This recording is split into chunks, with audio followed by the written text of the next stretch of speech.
I am the Tofu Golem. Please enjoy the video.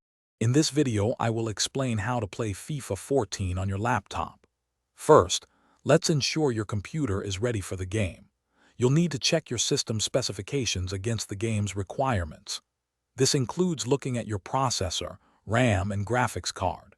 Making sure these components meet or exceed the minimums will provide a much smoother gaming experience. We want to avoid any frustrating lag or crashes, so preparation is key. Once you have the game, the next step is installation. If you have a physical disc, insert it and follow the prompts. For a digital version, download it from your chosen platform and run the installer. It's also crucial to update your graphics drivers to their latest versions.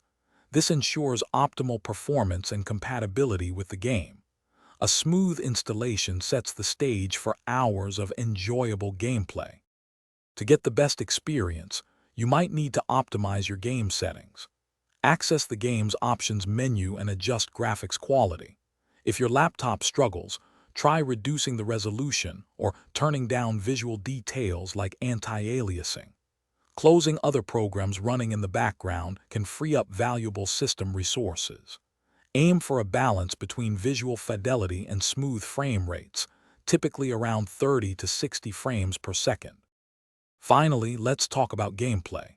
While you can use a keyboard, a dedicated game controller offers a much more intuitive experience.